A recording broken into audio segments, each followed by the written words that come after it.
जाएंगे। आप अभी जहाँ पे खड़े हो, ये पहले सीहाड़ गांव था, नाथ द्वारा इनके आने से पड़ा। औरंगजेब का जब हमला हुआ, मथुरा वृंदावन गिरिराज जी वहां से ये पलायन करते करते इस गांव में आए। बीच में बहुत सारे गांव पड़े, किसी भी राजा ने इनको शरण नहीं दी, क्योंकि सब औरंगजेब के अधीन हो गए थे। आपने बुक और पुस्तकों में पढ़ा है, मेवाड़ कभी किसी का गुलाम नहीं रहा है। यहाँ आते आते इस गांव में रथ का पहिया मिट्टी में फंस गया, ना तो आगे जाए और ना ही पीछे जाए। ये है गंगाबाई, जो श्री कृष्ण से रूबरू बात करती थी। पीछे है ब्रिजवासी, ये है पंडित दामोदर जी, और ये मेवाड़ के राजा राज सिंह।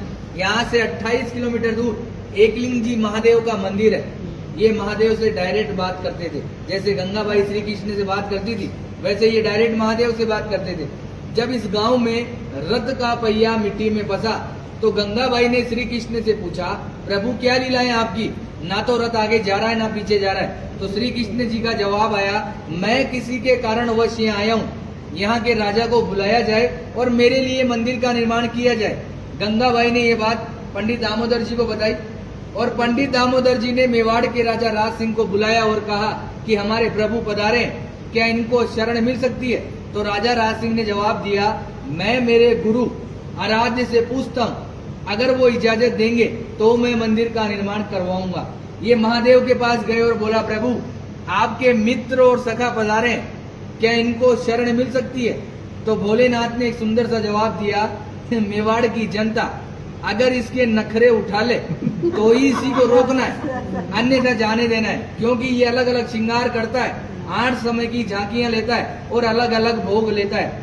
घूम फिर के ये बात गंगाबाई के पास आई, और गंगाबाई ने श्री कृष्ण को बताया, प्रभु आपके लिए तो महादेव ऐसा ऐसा बोल रहे हैं। तो इन्होंने भी एक सुंदर सा जवाब दिया कि वो है बोला, नाम से भी बोला है, काम से भी बोला है, उसको तो 2 रुपए की राख लगाकर बैठा दो तो बैठा रहेगा, मगर मेरे नखरे वो जानता है। मैं मेवाड़ की जनता को वचन देता हूँ, मैं यहाँ का जल भी ग्रहण नहीं करूंगा। आज भी जल यमुना नदी से आता है, सीधा मंदिर में रखाया जाता है, मंदिर में जो झारी जी भराई जाती है, और उसी जल का जो प्रसाद बनता है वही ठाकुर जी ग्रहण करते हैं। आप लोगों का जो प्रसाद होता है वो बाहर दिखाकर बाहर ही बांट दिया जाता है। कहते हैं किसी के कारणवश ये आए, मीराबाई की कजन सिस्टर अजब कौर बाई साहब, इनके साथ पासे खेलती थी चौपट। श्री कृष्ण को पता थी कि आज मेरे साथ ये पासे क्यों खेल रही है, मगर श्री कृष्ण जी जान चला के हारते गए और अजब कौर बाई साहब को जिताया और बोला कि मांग तुझे क्या चाहिए। तो अजब कौर बाई साहब ने कहा कि आप मेरे मेवाड़ में पधारिए। आज 350 साल हो गए ठाकुर जी को यहाँ विराजते हुए, 150 साल बाद अपन भी जीवित रहेगी।